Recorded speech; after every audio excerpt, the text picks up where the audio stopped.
Welcome, everybody. Hope you all had a nice weekend. I'm delighted. Oh, by the way, if any of you took the makeup exam, they've now been scored, and they can be picked up from Ashley Gearhart, the teaching fellow in the front row, and she'll be available after class for you to pick those up.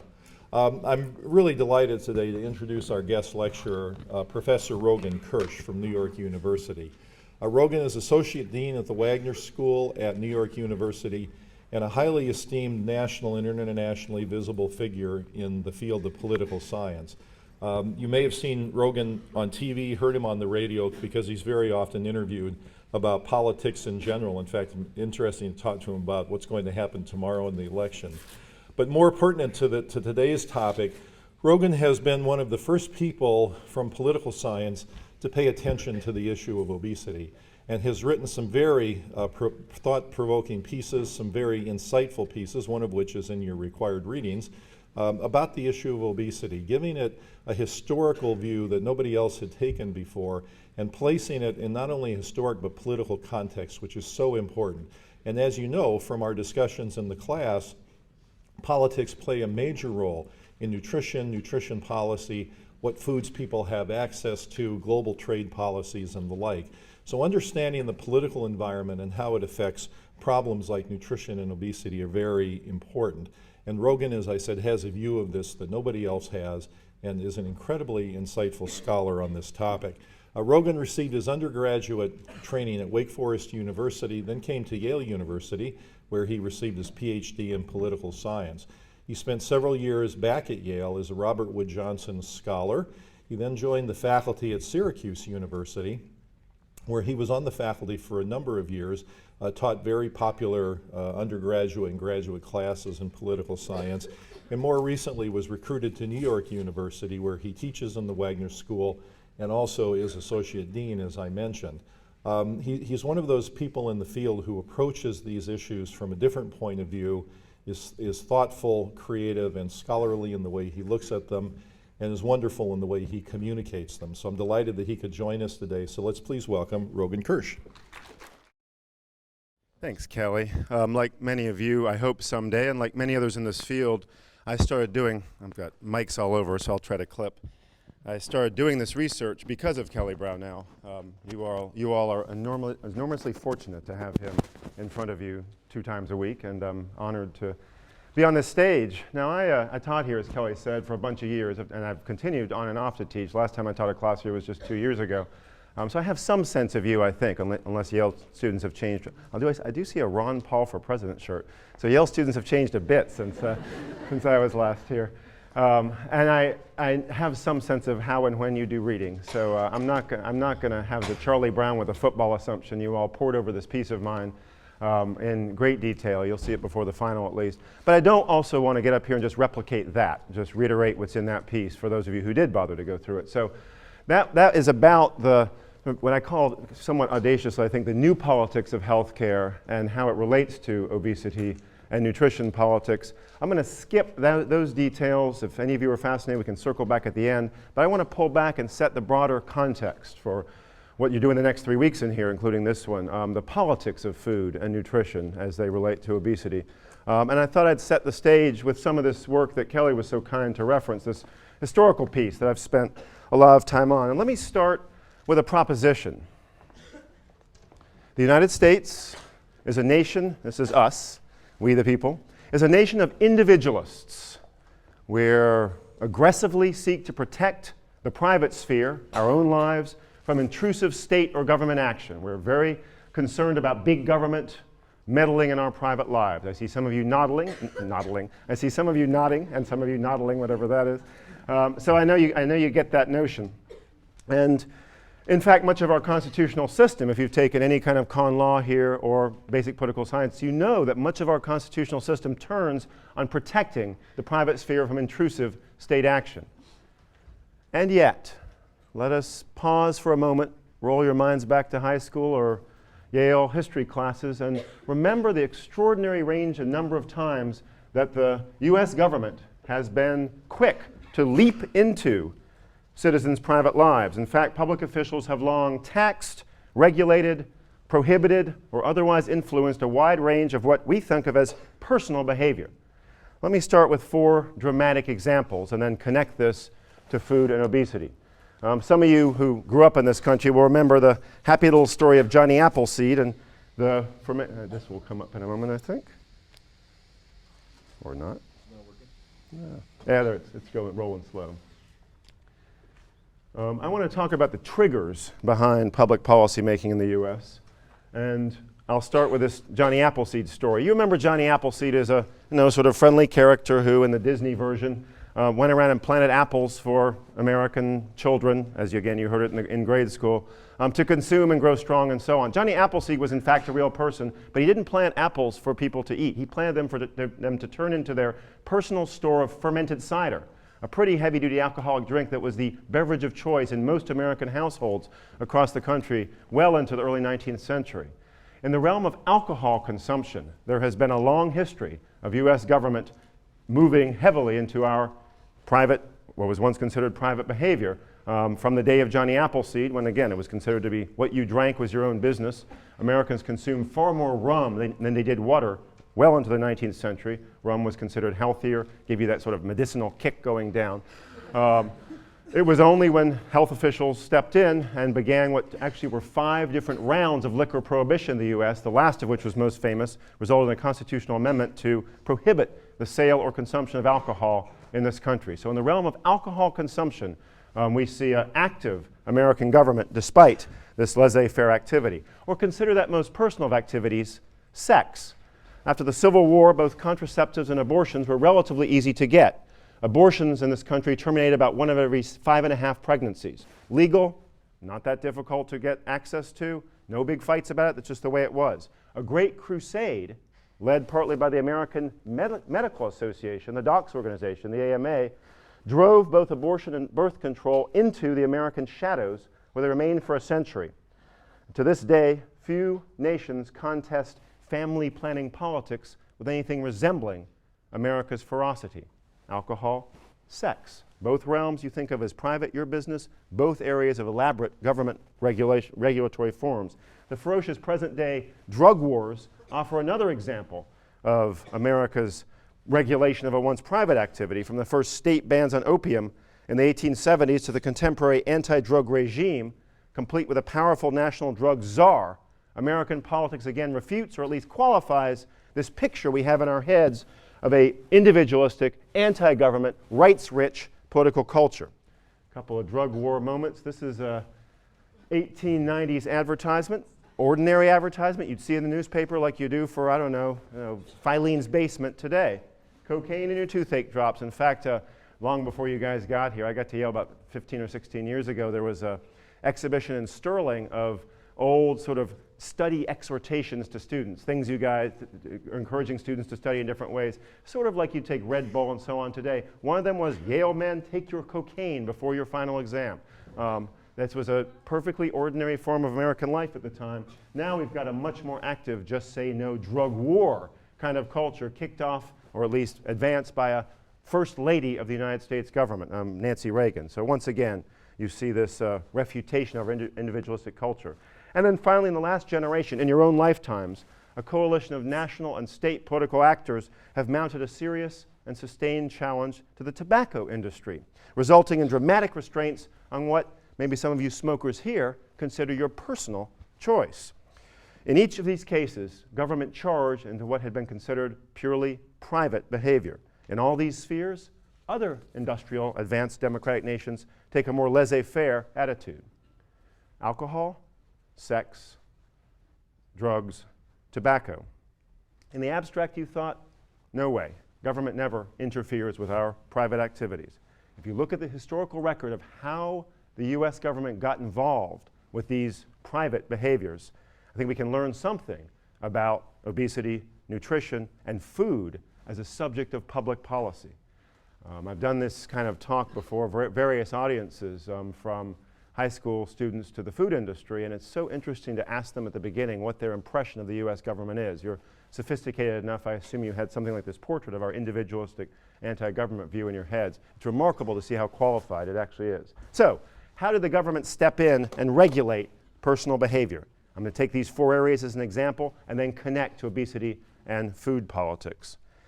There's 7 triggers in the work I've done that move us from purely private, again, people drinking rum in their own households, people having sex the way they want. There's a long list of prohibited sexual behaviors. If you didn't know this, you'll have to find out someday. How do we move from purely private to subject to public regulation? What does that mean for obesity? I'll do the 7 triggers to public policy, and then we'll circle back and look at food and nutrition. This pointer's not working, so I have to hide back here to move this along. First trigger, first 2, there you go. Social disapproval. Condemnation first stirs in society among us. At least some social groups stigmatize some private behavior. Victorian feminists condemned aggressive male sexuality and held up purity as a male ideal. Mill owners and urban elites in the 1830s worried about the disruptive effects of drinking. Social groups, we the people, begin casting judgments long before the American government moves into action. Eventually, in most cases, this social condemnation wins broad support.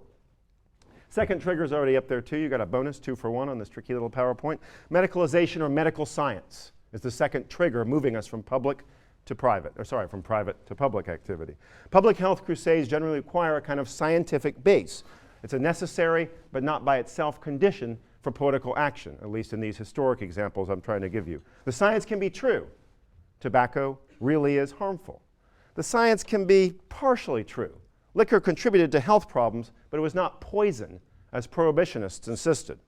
Or the science can be entirely fictitious, as when Victorian-era physicians warned men, physicians again, issuing medical warnings that too much self-abuse, meaning masturbation, or too much sex could maim, blind, or kill them. This was a very popular cartoon from back in the day showing this poor guy who's masturbated too much. One hand's already ruined and destroyed. He's got some terrible disease from masturbation. This was medical science in the 1880s and 90s when your great-grandparents were somehow moving to create you. Medical knowledge can rapidly transform society. It can challenge everyday activities in ways that would have seemed unimaginable even a few years earlier. Again, in our own lifetimes, in our own time, the backlash against tobacco, which was initially rooted in medical findings about its dangerous effects, has transformed the popular culture. Or once again, forgive those of you who aren't interested in history, I'm going to draw on it here and there, to reach back to a historic example, Americans at the start of the 18th century, I noted earlier, drained prodigious amounts of rum and viewed water, or avoided water, as unhealthy. As physicians began to issue warnings about the dangers of rum in the 1840s and 50s, the American consumption, the average consumption of rum plummeted, fell about 75% in just a few years. So doctors make warnings, we start to respond around behaviors we've already begun to condemn socially. The third trigger to public policy is self-help. When medical authorities issue warnings, especially about socially sinful behaviors, this is a nation of self-help movements. They spring up to encourage people to live more healthy lives. Today, you know this, America's landscape is dotted with associations dedicated to all manner of social behaviors, Alcoholics Anonymous, Smokers Anonymous, and so on. Turns out this urge is also deeply rooted in American history. In Jacksonian America, that's the late 1820s into the 30s, urban working men organized Washington temperance, meaning to be non-alcoholic, Washington temperance societies to help one another swear off liquor. Women, not to be outdone, these are the first mass organized women's political groups in United States history, though they weren't exactly political yet. They formed Martha Washington societies, the first, again, female prohibition groups. And Abraham Lincoln, no less a figure than Abraham Lincoln, gave a series of talks to Martha Washington societies trying to court what wasn't the women's vote, but at least women's influence. A couple examples of what things looked like back then. This is the Tree of Temperance from the 1840s. Towns would erect these, something like this, and then this is an old political cartoon that shows all the wonderful virtues, industry, humility, goodwill, contentment, economy, patience, all those virtues that spring from not drinking alcohol. So you see, and these are ordinary working men around the country who would erect these sort of tall poles, and this was a newspaper version of the virtues you would have come to if you just stopped drinking alcohol, kind of self-help movement again.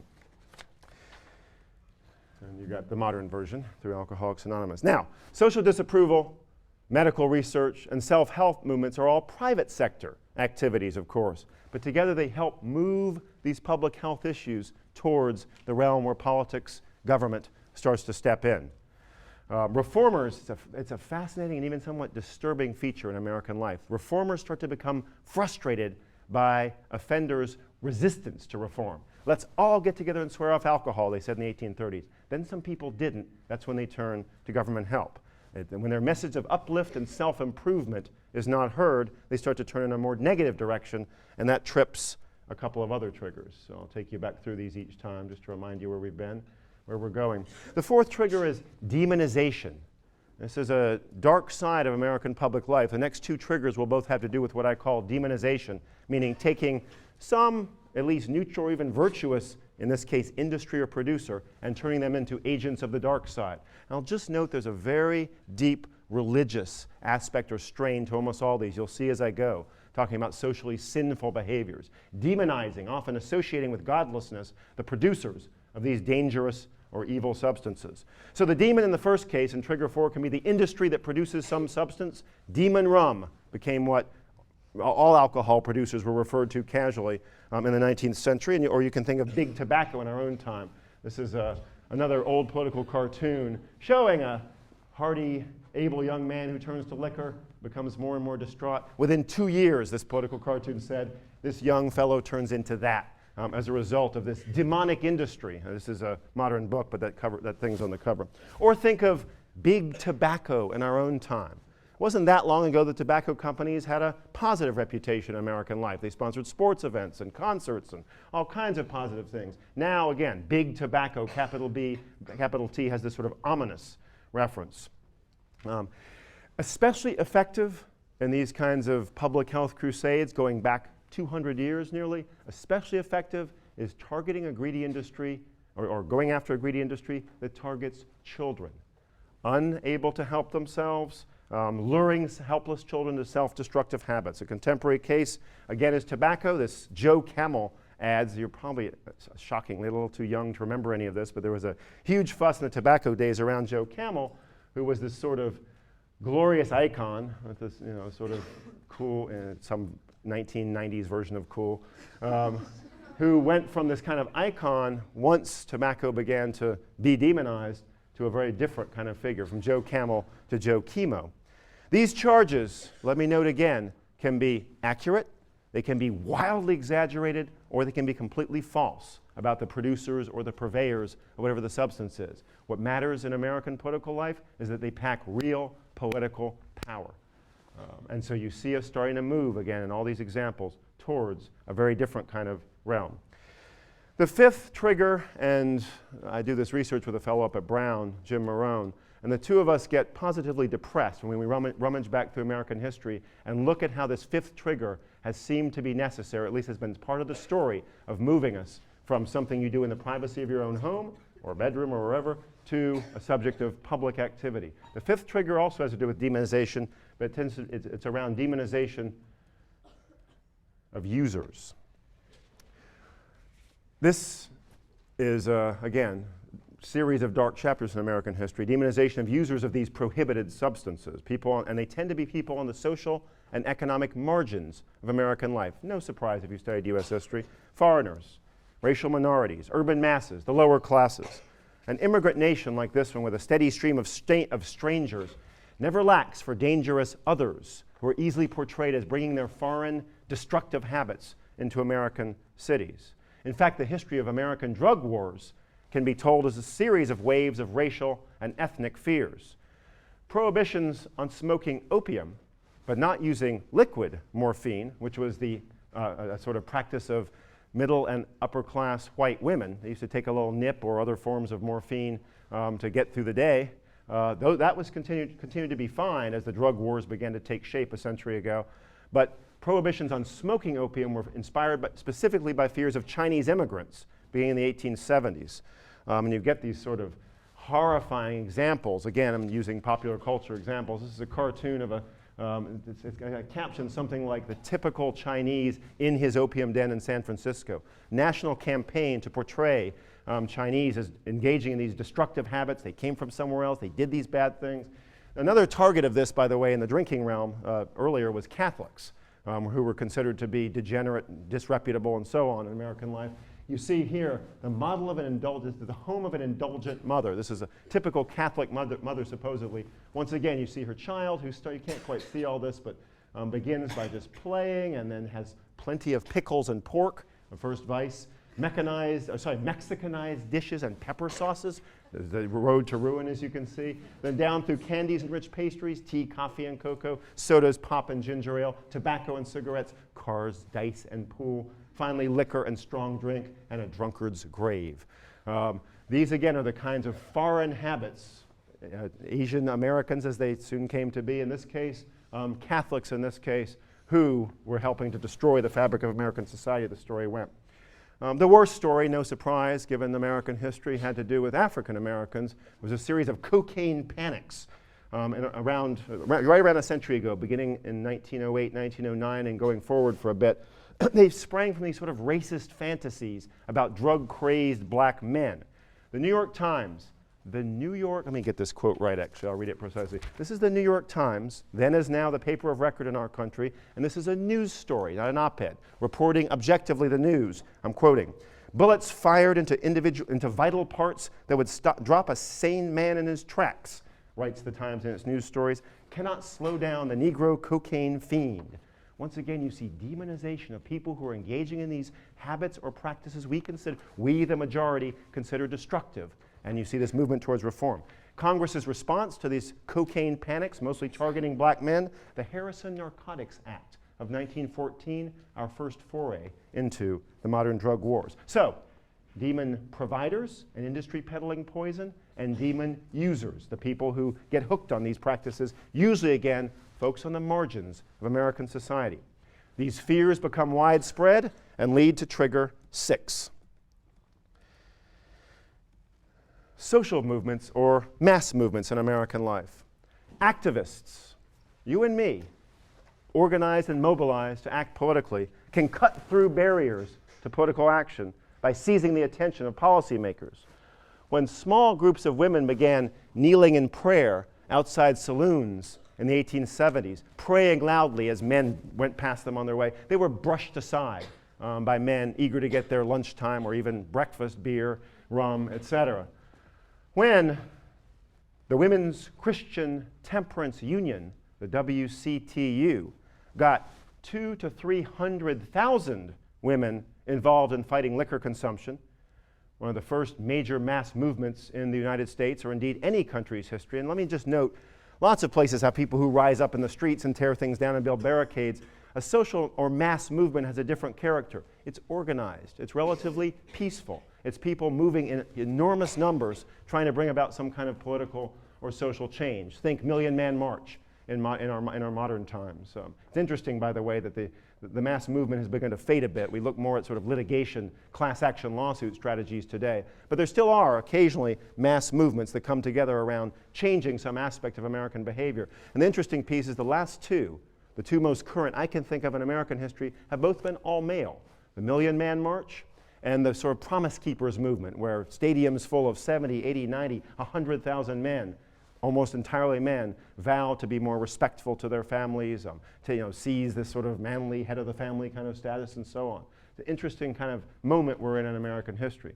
But back in the day, around these various issues, mass movements would rise up, as in this example, around liquor consumption and so on. So to finish the thought, when small groups of women kneeled in prayer, swept aside, or knelt in prayer, when 200,000 to 300,000 women marched together, then their leaders were welcomed into meetings with top policymakers in Washington. 7 states passed alcohol prohibitions, and 14 more considered them in response to WCTU agitation, and the stirrings of federal prohibition began. What's more, a historical piece, this ran all over the country back then. Woman's Holy War, it says. Grand charge, and goes on through the anti-alcohol army. And you can see in the name of God and humanity, the Temperance League, all these rum, brandy, gin, whiskey barrels being shattered by this brave form of woman, representing this, again, hundreds of thousands of women joined together in opposition to liquor and alcohol. Mass movements trigger political action. They overcome entrenched bureaucracy or entrenched industry power, like tobacco and breweries, and also move us past, bless you, the inertia built into American politics. The war on drugs, interestingly, the one that existed more or less in your lifetimes, never quite made it to the movement stage, although there were many carefully staged events that tried to suggest that. This was an infamous moment where journalists were invited to see an enormous anti-drug rally. So the claim went, and there were a big American flag, and for some reason the Air Force had a plane there. I guess they were going to fly into your living room and stop you on drugs. But it turned out that almost everybody there had been bussed in, or it wasn't a group of people rising up spontaneously to stop drugs.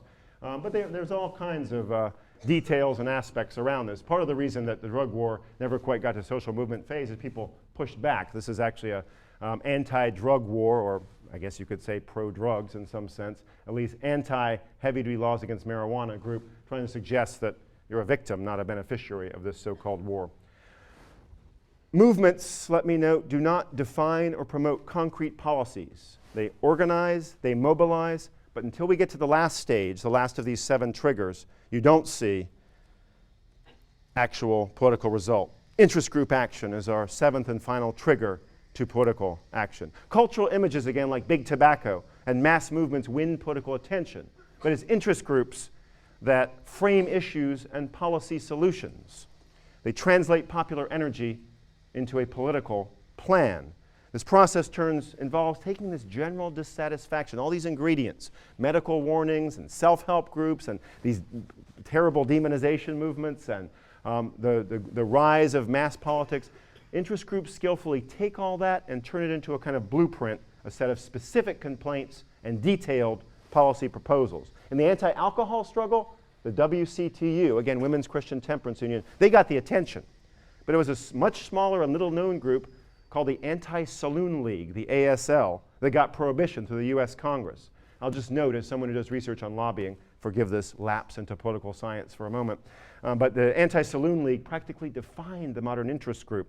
It's one of the first political science studies of interest groups. It was a now classic monograph from the 1920s analyzing the ASL's success as an interest group in moving prohibition through Congress's then as now complicated channels in achieving this remarkable constitutional amendment that, again, banned sale, production of alcohol for 15 years in American life.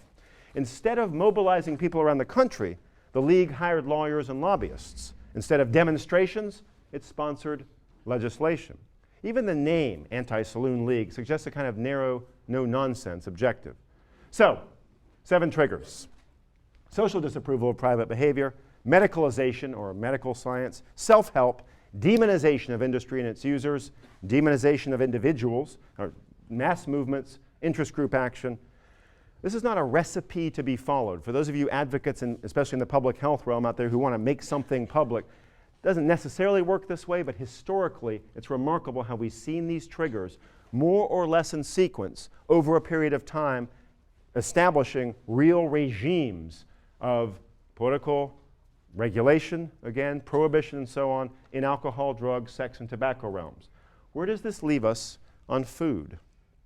I'm now going to spend the next 20 minutes or so taking us through obesity and nutrition along each of these 7 trigger lines, and then wrap up and we can take questions or battle this through as you like.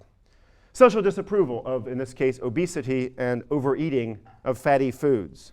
This is a fascinating chapter in US history, and I don't know how much in the early part of this course you got into how obesity and overweight became a kind of sin in American life. But research I did on that was some of the most interesting historical research I've done in a long time. I know for many of you the words interesting historical research sound like an oxymoron, but there it is. It was once desirable to be what used to be called well-formed, corpulent, pleasingly plump in American life. Well into actually through the 19th century into the early 20th century, thinness was associated with illness in the United States and, in fact, many other advanced industrial countries of the time. Around the turn of the 20th century, and I've done research, as have others, to try to pinpoint when we go through what's a pretty remarkable cultural shift in American life from it's actually desirable to be large or well-formed, again, as the term went back then. It's a sign of wealth. It's a sign of, in some cases, higher education. Again, if you're thin, you're diseased, you're sick, you're poor, something's wrong with you. Right around the turn of the 20th century, nobody's gotten this exactly, but there's about a 5 to 10 year period where social mores, society, just shifts on this. And there's some reasonably good research, but nobody's nailed why. I'd be fascinated if some of you have read or done work, or even this class has taken up the details, but nobody's nailed why we change the way we do. But it changes dramatically, and obesity becomes a topic of disapproval. I did a lot of magazine research around this, so I looked in popular magazines, you know, the Time or Newsweek or, I don't know, Elle and so on of the day. I looked in those to see the shifts in advertisements and stories, and you can really track it. You see advertisements for Catholic statuary, for example. Catholics would buy statues of saints to put in their yards or in their homes. And up until about 1905, 1906, right in there, the statues of saints are all large. Mother Mary is a fairly large figure in American homes in this period. No pun intended, both large in context. And then all of a sudden, these statues get really skinny. Same saints, more or less the same figures, and yet they've changed. Living Age magazine, which was a very popular sort of women's ladies' home journal, which you haven't heard of, but someday you women in the group will probably subscribe to. The version of that in the early 1900s was something called Living Age, and I'm going to read this quote exactly. They wrote in an editorial. This is not just some random comment. This is them editorializing, telling young and middle-aged mothers of the time how to live their lives, basically. Fat, this wrote, is now regarded as an indiscretion and almost as a crime. You can also trace this change, other interesting ways of tracking it, or through shifts in common language. Big insult, there's a historian who actually traces major insults that mostly young people give each, playground, high school, those kinds of exchanges. Around the late 1890s, early 20th century, you see for the first time in currency the most popular insults, as best as these researchers can tell, were things like jumbo, butterball, fat slob. Never before traced or noted in American history. All of a sudden, these all come into vogue in the early 20th century. You don't need me to tell you that Americans' prejudices against obese and, in some cases, even moderately overweight people remain extremely powerful, affecting everything from personal self-esteem to college acceptance and hiring decisions. Obesity is regularly termed an epidemic in popular and scientific journals. You can read, again, to quote the New York Times, they've had a whole series called The Fat Epidemic. And you even casually scan TV listings these days. If they're not about the bailout, they're still about things like the obesity epidemic. So the first trigger for perhaps 100 years has been tripped, so to speak, in American life around obesity. Medicalization. Interestingly, doctors viewing the medical industry, such as it was back then, viewing overweight and obesity as a problem, lagged well behind this social turn against obesity and overweight. Doctors still saw obese patients as pleasingly plump. That was an official medical term from a Journal of the American Medical Association into the 1920s. And only in the 1950s was obesity fully, what we might say, medicalized with terms like obesity or adipose. So much of what you've read in here stems from medical findings that really start in the 1950s, 50 or so years after the initial social turn against obesity and overweight. Nonetheless, this trigger, I think we can say, has fairly been tripped. Self-help. As physicians began to classify obesity as a medical problem, a whole range of private associations developed to combat obesity and overweight.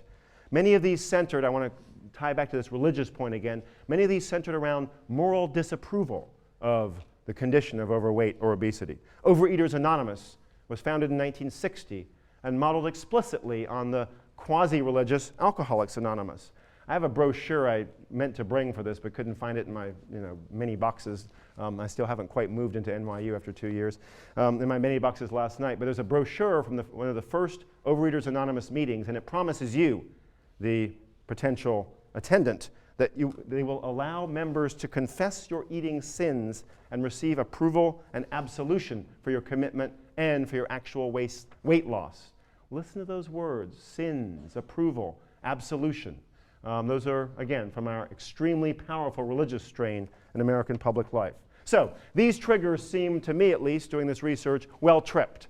The others, less certain. Let's go through the rest and see how obesity might have moved, again, from a subject of private, the food we eat, from a private realm into a public or political realm. On demonization, both of industry and users, hard to fix this exactly. Since I started studying the subject under Kelly's guidance 8 or so years ago, you couldn't find a lot of demonization in the popular culture of the industries purveying this. In fact, one of the first examples I found was a parody where Rush Limbaugh, yes, that Rush Limbaugh, a Ron Paul supporter perhaps, listens to Rush occasionally. Rush Limbaugh, I happened to hear him on July 4th, 2001, in which he did a kind of, Rush-style rant, in this case targeting, he was very upset about the tobacco settlement, and he was complaining about the next target, he said in a kind of parody, is going to be big food. And let me actually give you the quote. He again predicts a kind of demonization. He meant ironically, it turned out somewhat to happen. The next target of nanny state reformers, Rush said, and let me just parenthetically note that Rush is part of a group that awards the Nanny of the Year to the person they believe to be the most interfering with Americans' robust private sphere. Your own Professor Kelly Brownell was the Nanny of the Year, what, 2003, 2002? Previous awardees include, yes. The previous year's awardee was Bill Clinton, so he's in good company. Limbaugh said the next target of nanny state reformers is going to be food. You're going to have to find big food, big fat, or whoever and blame them and make someone pay. Now Limbaugh's exaggerating, but I think it's possible to note a kind of trend towards the demonization of industry. I actually have a couple of research assistants at NYU who are going back systematically since 2001 and looking through popular culture references to find the turn from McDonald's being this friendly, happy clown to something much more ominous and dangerous. There's some interesting examples that some of you may have seen in here. And some of the main points or the main moments in this cultural shift, I think, this movement towards demonization have been things like the movie Super Size Me, a famous documentary, for a while the biggest grossing documentary in American history, or Eric Schlosser's classic muckraking track, Fast Food Nation, which, thinking back to children, argues that a cynical industry, I'm quoting now, targets children, reshapes their eating habits, and finds that hugely profitable, Schlosser writes, to increase the size and fat content of children's portions. He then concludes that, in this Fast Food Nation book, that the food industry has literally sponsored an epidemic, and writes no other nation in history has gotten so fat so fast. Bizarrely, to me at least, that fascinating and important piece of nonfiction got made into a movie, which was not a particularly good one. But there you see popular culture beginning to shift its imagery. And the particular, one of the particular subjects I have one of my research assistants looking at is how Ronald McDonald, this icon of happy, friendly clown, started to turn more sinister to the point that at one time Ronald McDonald was the single most recognized figure on the planet, living, fake, whatever, of any kind of creature. This is 10 or 15 years ago. And now McDonald's has almost entirely removed him from their advertising because he's been successfully, if not quite demonized, at least turned into a more dangerous figure in the eyes of children by some advocates who have sought to portray Ronald as a dangerous figure. Again, I suspect you get some of this popular culture, lots of it, in this class. I just want to note that what you may be seeing is this kind of movement to demonization that has predicted political action in so many other cases in American history. How about demonization of users? Here again, we're on complicated ground. I don't think we see overweight or obese people as genuinely dangerous to society on the order of drug-using criminals or smokers polluting their surroundings with secondhand toxins. You do hear concerns, and I spent a fair bit of time on this in the article that you may or may not have read for today. You do hear concerns about the economic costs of people who can't control their self-destructive appetites, as it's often put, and get themselves sick, as it's also often put, and then cost us as a nation, you and me, the taxpayers, some figure that gets bounced around, but is sometimes currently estimated at around $120 billion a year in excess health costs owing to overconsumption. So to me, there's at least a hint, a seismic tremor of something like demonization of users in the increasingly widespread editorials and op-eds suggesting. This, again, is not stuff that we political scientists read. This is what you're reading in the papers. And I actually have done a kind of viral marketing study where you can trace a single editorial, a single op-ed that ran in the Baltimore Sun about 3 years ago, suggesting that something like the economic cost of obesity is everyone's business. It's in the piece you all read. You can see this piece spread. USA Today picked it up. In the end, over 100 different newspapers and other media outlets ran a version of this. So you can see this notion that that person there, due to their overeating and self-destructive appetitive practices, is costing me money. This is at least the edge of a kind of demonization of the users. And what about the social movements piece? Again, you don't see people marching in the streets to stop M&Ms or McDonald's or so on. And I think also absent all-out demonization of big food or consumers of it, sustained popular movements against overweight have not coalesced in American society. Despite a century of disapproval and failed diets, obesity politics doesn't stir anything remotely resembling the WCTU's marches against alcohol or even the Just Say No anti-drug crusades. But again, this is something I explore in the paper.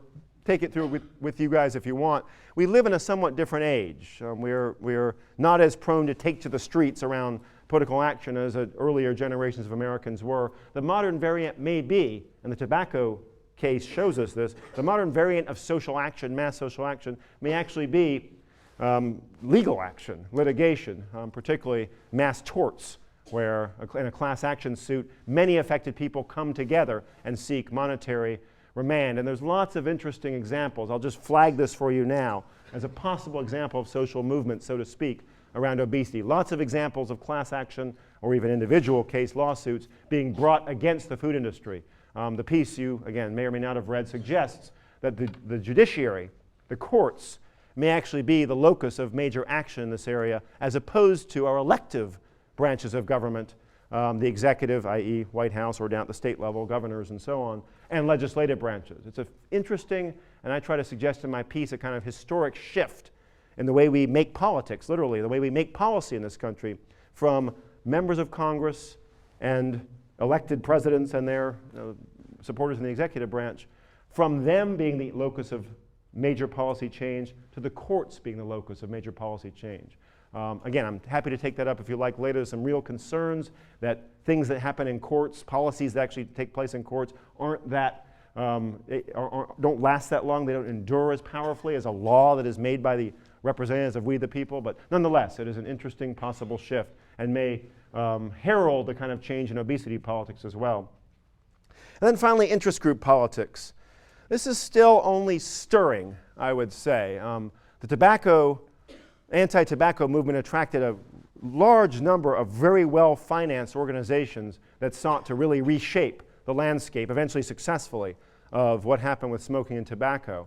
In the obesity or pro-nutrition, let's say, realm, there's a smaller number of groups and they don't have as much funding yet. You see that starting to change, and again, I gesture to both the folks in the front row here who come from Yale's own Rudd Center, and I'm sure you've heard lots and lots of details and aspects of that. This is one of a handful of groups that is really moving towards trying to make a difference in nutrition and overweight. One encouraging thing, so interest group action, people actually fanning out across Capitol Hill to bring about major changes in American diet or otherwise try to affect policies that would change the way we eat or change the way the food industry markets or portion sizes, lots of different possibilities we can get to. But actual interest group action here has been smaller than we saw in these other cases I described.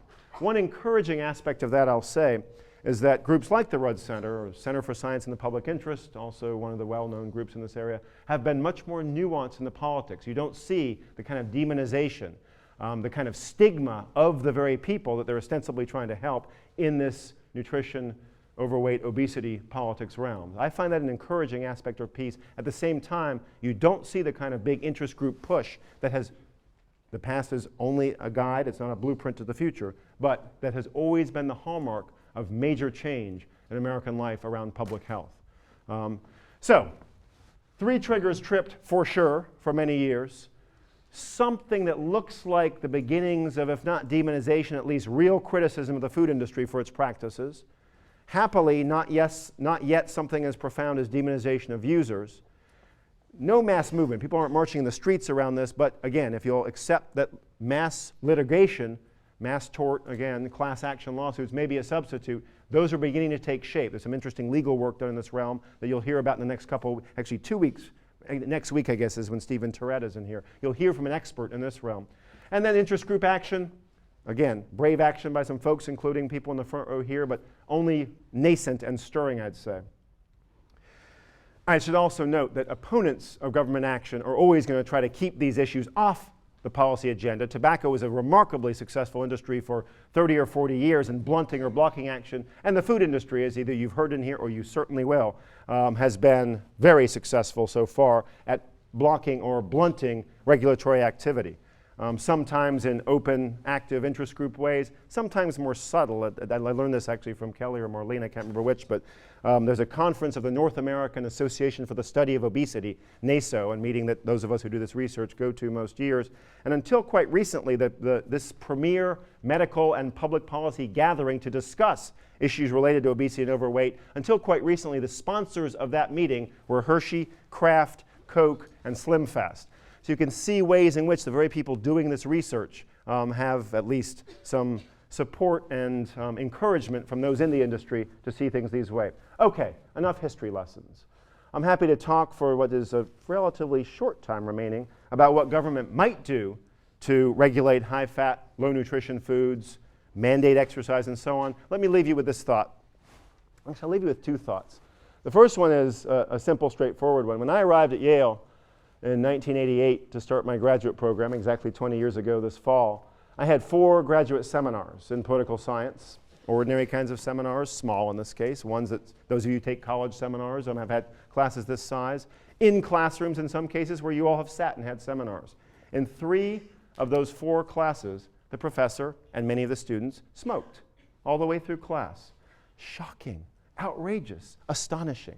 I always imagine 25 years from now talking to a group like this and saying 45 years ago, or 20 years ago when I was at Yale, students used to eat in class M&Ms, drink Coke, and the students would look just as amazed at the idea that your predecessors, your elder siblings as it were at Yale, used to smoke in class. It was a regular thing here. Nobody thought it was odd at all. I was an anti-smoker type myself. I never had smoked. But the idea that my professors, 3 of 4 smoked, no big deal at all.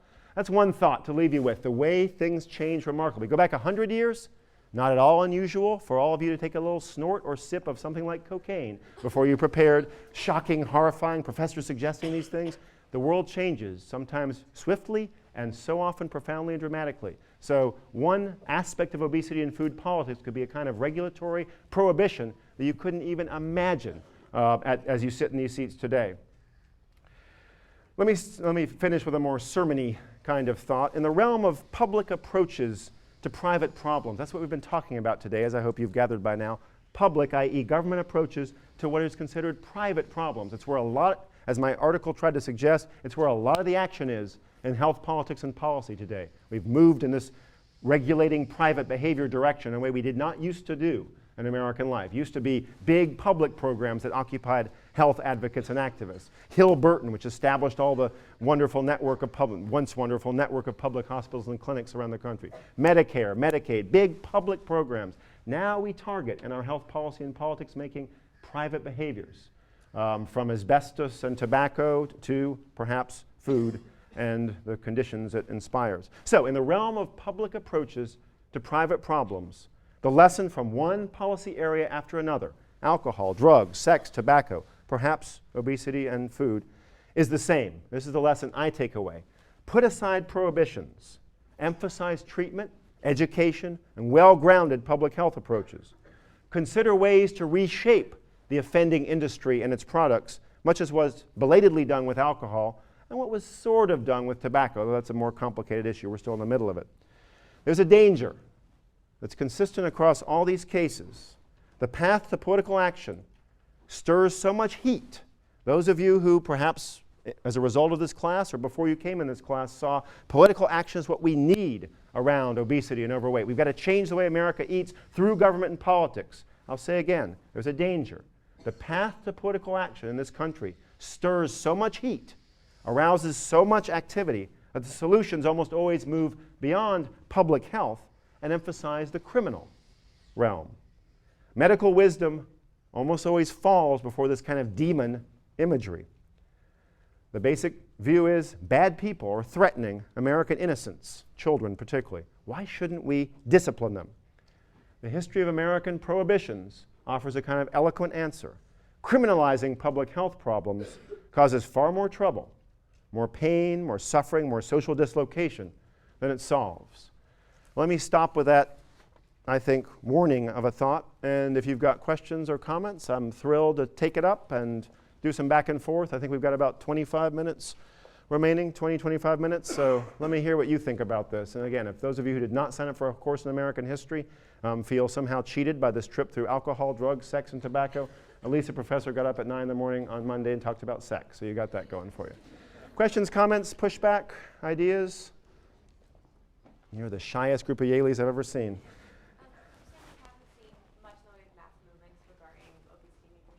Right. Interesting question. If you couldn't hear, it's, all right, no mass movements, no people in the street. What about, I'm taking as implicit your skepticism about what about us, we the people today who exist mostly online? What about online movements and those kinds of changes? I mean, again, these are not blueprints, and when all of these alcohol, drugs, sex, tobacco cases took place, there was no significant online quote-unquote community. Apart from, I'm going to be on ground I suspect some of you may dispute, and that's fine and even desirable. Apart from Obama's remarkable fundraising ability, in some way, and in some cases predicated or preceded by Howard Dean's ability to link people like you wearing orange hats 4 years ago in American politics, it's hard to think of a major American political movement that has been largely or even significantly situated online. I mean, most of what we do on our computers is still very private behavior. There's blogging and reading and some threads and discussions and so on, but actual urges to political action that take place online and then move into the public realm. The one example I can think of that actually, as I'm saying this and thinking aloud and perhaps dating myself, meaning in age, not in some weird fetishistic way. Self-abuse can kill you. I learned that from this, from this study. The one example that may be contrary to that is movements for internet privacy, ironically. Those have moved around the net. I mean, Lawrence Lessig has become kind of, I don't know if you know the name, but he's kind of a rock star at NYU. He's a professor at Stanford who comes and gives talks about the importance of preserving internet privacy, and this guy gets 500 people turning out for his pretty dry, straightforward talk. So it's interesting. So that's one example, but if you guys have others, I'd be interested to hear them. I haven't written or thought about social movements that take place online. But it's hard for me to see in the public health realm, at least. I mean, there's lots of information about the effects and causes of obesity, overweight, and so on, the nutritional aspects. There's a lot of information about stigma and body image. I mean, this is an enormous issue of huge attention that no doubt gets taken up in here in some detail. But I can't think of sustained political movement in this realm that takes place online. So correct me if you all have other ideas. Good, one down. Yes. A lot of Obama buttons in here today. I can't imagine why. So I have a question about the demonization aspect, and I was wondering if you looked into demonization of, for example, certain products or certain ingredients rather than the demon users. Like, for example, soda, like parents would look down on other parents giving their kids soda. It's the product more than like the actual kid drinking the soda. Nice question. Again, if you couldn't hear, it's what about demonization of actual products, something specific that's produced? That, to me, falls generally under the header of demonization of industry or purveyors. So if you're demonizing, big gulps, as Kelly Brownell has tried to do, actually, these, gallon-sized drinks you can get and stick into your enormous cup holder in your SUV. There certainly are efforts to parody, poke fun at, and so on. And again, I think this realm is starting to take shape and take form. There is certainly a kind of well-established cultural criticism about the food industry and the ways it shapes our eating behavior. This sort of toxic environment frame that Kelly has done so much to pioneer has taken hold, at least to an extent. At the same time, there's also this very powerful personal responsibility or consumer choice view that says, don't point at my big gulp or what I choose as a consumer to eat. Keep the government out of my kitchen. I mean, there's basically this war of frames.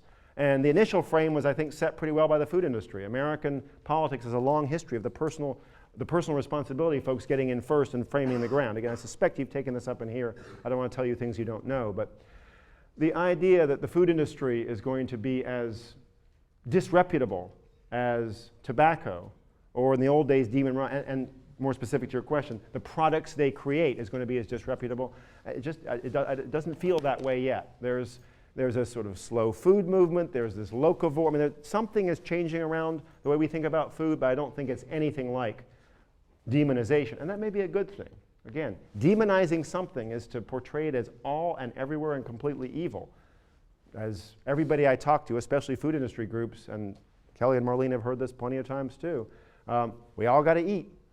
And we don't have to smoke, and we don't have to drink, and we all got to eat is the argument. But it's what we eat and how it's marketed and advertised to us that becomes the possible subject of political regulation. Yes, sir. We largely emphasize the importance of actual policy change and the inefficacy of self-help programs and lack of funding, and how really the main way we can get change is through policy. Would you possibly reconsider your statement on our path to policy if we could hop the demonization and the social movements as like the model from the Finnish government, how they went right to policy and it was pretty much all positive and no negative? Lovely question, and again, I'll repeat it for those of you in the distant back, even sitting on the floor. Kelly gets a crowd as always. The basic thrust of the question is basically, what if we just skip demonization, as this gentleman said, hop right over it and go straight to policy action, and come up with the assumption being a kind of well-reasoned, rational, thoughtful way to regulate or prescribe or prohibit some practice that we find undesirable. Fantastic. I mean, I'm an advocate in this realm as much as I'm a historian and political scientist, and I spend some time, as these guys do in more detail, trying to figure out what policy solutions might look like.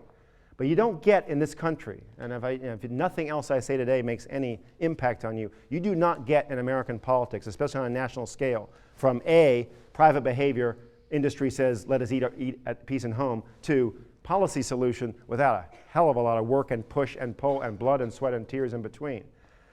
In fact, the reason we go through these kinds of stages in such enduring Sisyphusian, i.e. push the rock up the hill and they have it rolled down again, is because it's so hard to bring about significant policy change in American life. It's so difficult, in fact, that for the last 15 to 20 years, in the realm I know best, public health, more and more advocates have turned away from the usual policy channels. Elective branches, write your member of Congress, here's a great idea for something I think is bad, make it happen. So many public health advocates have become frustrated and fed up with and recognize that the interest group society and so on makes it almost impossible to make significant change. They've turned to the courts. Because courts, with one swift stroke, with one decision of a judge, after many counter appeals and so on, can actually result in policy outcomes. Tobacco, I wrote about this in the piece you may or may not have read. I'll stop saying that, I promise, but I'm a realist. I'm Charlie Brown kicking the football, but I also taught a bunch of your elder siblings, as it were. In that piece, I try to suggest that tobacco, this extraordinary reshaping of the tobacco landscape, where now, again, 10 years ago, 15 years ago, people smoked in class. Now you huddle outside in doorways if you dare to smoke at all, enduring the disdainful wrath of your fellow consumers off not wanting to breathe in your secondhand smoke. In the tobacco realm, that enormous change, that huge settlement and so on, didn't come about because Congress said this must stop, or a president said this must stop. It came about because some legal actors got together, the attorneys general in the various states, and effected a dramatic change. So I love the spirit behind the question. Can't we just leave out all this bad stuff and do something good for we the citizens around reshaping the toxic environment or landscape of food and nutrition in this country? Yeah, it would be a glorious moment, but it doesn't happen that way. I mean, these guys have been in the trenches for more years than they probably want me to say around this. I learned this stuff from Kelly 8 years ago, and I've been working around and for obesity changes since. We've gone to Washington together. We've met with Hillary Clinton, among other things. These folks are regular presence in conversations with the people who hold the levers of power in Congress and to some extent in the executive branch. And not much has happened. You know how much since the Surgeon General, I might note George W. Bush's Surgeon General declared obesity an epidemic in 2001, so 7+ years ago, this statement. You know how much Congress has passed to reshape obesity and nutrition since then? Nothing, not a single significant bill, including the most recent Democratic-controlled Congress, where if they, one might say, pushed in the right ways, something might have happened quickly. It takes a long time and it takes a lot of work, and so often it takes reaching way beyond where you want to be. The metaphor I like, and you probably heard this as a version before if you've studied politics here at Yale or elsewhere, metaphor is a battleship. To move a battleship, you don't just turn the wheel. You start turning and turning and turning, like I don't know exactly, I'm not a naval guy, but half an hour later, this thing starts to move. And the thing is, long before it started to move, you're already turning back because it's going to move way too far if you try to steer it like you normally steer a car. American politics and policy making is like a battleship around obesity and many other issues in public health. You turn and you turn and you turn and nothing happens. And then once you realize this thing actually turned, you've gone way too far. I don't know if that will happen in obesity and associated nutritional issues, but that's what happened with drugs, alcohol, sex, and to some extent, although not as badly, tobacco. Innocent people, particularly people on American margins, got badly demonized and badly hurt. A lot of pain was caused, a lot of social dislocation, because when you get this American policy-making apparatus in action, it runs right over so many people in its way. So I love the question. I admire the spirit behind it. 10 years ago, I would have said, of course, let's just change it together tomorrow. It's older, wiser, sadder, tougher, but still committed to the fight, such as it is. More questions? Yes?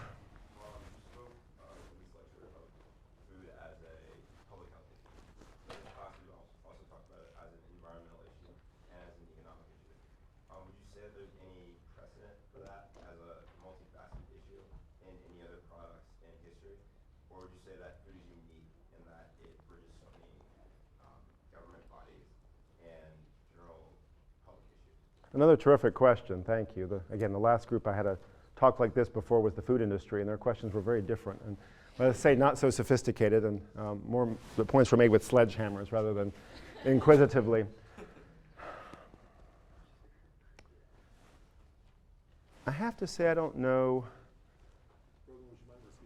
Sure, sorry, I'll repeat the question. It was a very intriguing one. I got lost in political scientist in thought. Sorry for those of you who desire more animation and action. The basic thrust of the question was, all right, you've talked about this as a kind of political or policy issue. What about all the other ways we can look at nutrition, issues relating to obesity and overweight? It's economic, it's psychological, it's anthropological, and you all in this class have taken up a bunch of those perspectives and avenues and so on. And the basic thrust of the question is, isn't food different? Because it touches all these different areas of life. I'll say first, I think most public policies most major policy issues have these various avenues and aspects to them. I mean, tobacco was also cultural and anthropological and economic, and I don't think there's something specific and special about food in that respect, right? I mean, the fact that I took a policy frame is partly because I'm a policy guy. It's partly because you all have, looking at the syllabus at least, and I'll be looking over some of your exams later, just kidding. But you already have mastered some of these other avenues and approaches. So in principle, I don't think food is in some meaningful way different, so the political scientists have to consider it in a different way. It feels to me that, like the analogy with alcohol and drugs and tobacco, maybe even sex, that's a slightly odd one, but again, it's a private behavior. It feels to me like those also touch lots of different areas and aspects and ways of living in ways that really matter, and that one has to be, I'll take the spirit of your question to be, one has to be very careful with how you charge into regulating something that has so many delicate and important aspects. In my time, most recently here at Yale a couple of years ago at the Rudd Center, where these folks work, actually where these folks run the show, I really got educated about the stigma aspect of this by one of their colleagues who may have spoken in this class, Rebecca Puhl, who was a Kelly Brownell PhD student here. I really got a sense from Rebecca about how stigma and issues related to that, body image and so on, plays into this. And I think I'm, as an advocate and so on, much more careful and cautious about saying we got to get rid of these things that cause people to become fat. At the same time, there's also an implication in your question that it's so complicated. And shouldn't we sort of get things right, get all the science and all the nuance right before we try to make some public policy change? I'm going to take your two questions as kind of bookends. The food industry loves that kind of line. I think it's not you, but they love saying it's so complicated, it's so difficult, the science isn't quite right, we can't take some action before we know what the consequences will be. Look, this is a country. If there's anything true about our politics historically, is that we are a country of pragmatists. Franklin Roosevelt, after a similar economic time to this one, said, do something. Famously, he said, do something. Let's just do something. If that doesn't work, let's try something else. We are a people, when we make policy, and we do it more slowly because there's so much interest group activity now, we've become a demosclerotic society. I love that word, D-E-M-O from the demos, S-C-L-E-R-T-O-I-C. There's a free word for you today. Nobody wrote it down, but I'm pretending you did. Demosclerotic is a marvelous word coined by a friend of mine who's a journalist that basically means demos, we the people, sclerotic, like hardening of the arteries of the body politic. There's so many interest groups pushing so hard in so many directions and aspects, and in this case, a very powerful food industry and its allies who are pushing so hard against political action, it's difficult to get anything done. At the same time, there is a spirit of let's try something. That doesn't work, let's try something else. Calorie menu labeling, let's get that on the menus and see what happens. Let's test it later, or let's test it as soon as we can. Ban trans fats, let's at least give that a try. So lots of policy options and possibilities. Absolutely, it's an incredibly complex and dynamic and confusing subject. But if we don't do anything, obesity rates, we know this from every projection we have, we're going to keep going up and up and up. So, yes? So this should be the last one. Okay, last question, sorry. I was just curious, we talked a lot about the different challenges to make them change, especially in this area. And I was wondering whether you anticipate the United States being kind of a global leader, or whether another country or perhaps another type of actor, such as industries or multinational corporations, will become kind of the trendsetter in the years to come. Great question again. You all, I'm hugely impressed by the questions you've asked and appreciate them immensely as I do this opportunity to talk. Question was, if you couldn't hear it, is the U.S. going to be the global leader in this reshaping, perhaps from a regulatory or other political standpoint? A bunch of ways to do policy, by the way. There's regulating things, there's taxing them, there's prohibiting them, there's filing lawsuits against them, lots of ways to go. Are we going to be a global leader in this realm? And the sad answer is no. We're already a global follower by far. Most European countries, particularly those in Northern Europe, Scandinavia, are far ahead of us. If you haven't heard this yet in here, I suspect you'll hear chapter and verse. I mean, most of the Scandinavian countries, I think all the Scandinavian countries, plus some of the other Northern European countries, outright ban on high-fat, low-nutrition, snacky, junky foods advertising on TV to kids. You just can't do it. Can you imagine here the freedom of speech and most advocates have just abandoned that possibility, which, by the way, would be a pretty effective way of countering some of the enormous stream of messages that industry sends out to you all 10 and 15 years ago about what you should and shouldn't eat. Sugar smacks good, no, other stuff too expensive, hard to get, et cetera. So the idea that we'll be a global leader is dubious to me. One thing you touched on, though, the question about what about multinational corporations and so on. The way the U.S. could be a global leader is something we lead the globe in already, and that's so-called public-private partnerships, where you take the public sphere government and you somehow marry it, connect it to a concerned, engaged, social entrepreneurial, if you will, private sphere. So you put together something where industry actually works with, if not government, at least think tank advocates like these guys, to reshape its activities and products. There's some, let me finish the thought, to reshape its activities and products. There's some indication that the food industry, in some of its better manifestations, and again, I know you'll get to that in here, has begun to work in a few cases with advocates to rethink the portion sizes, the level of fat, salt, sugar, and so on in its foods, the way they market and advertise to young people. There's some evidence that through some kind of public-private partnership, some good could take place. When I say we could lead the world in that, it's not because we're out in front as a government on these issues. We're not. We lag badly, badly behind most other advanced democratic nations. Japan, to give you one example you may have heard of, has required, I think they're still doing this, every single person in the country have something equivalent to their BMI measured and recorded. That's a kind of solution that wouldn't go, you couldn't do it in this class, much less the whole country, in our individualistic US. But I'll say for the last time, we are an individualistic country. We push back hard against government interference, and we resist intrusion into our private lives, and yet in lots of public health areas in the not so distant past, we've seen significant changes. Those of you who are going to work in this area, who are going to be advocates, make sure those changes are done with nuance, with subtlety, in ways that actually yield good results, not demonized and destructive ones. Thanks, this was a great opportunity. I'll talk again.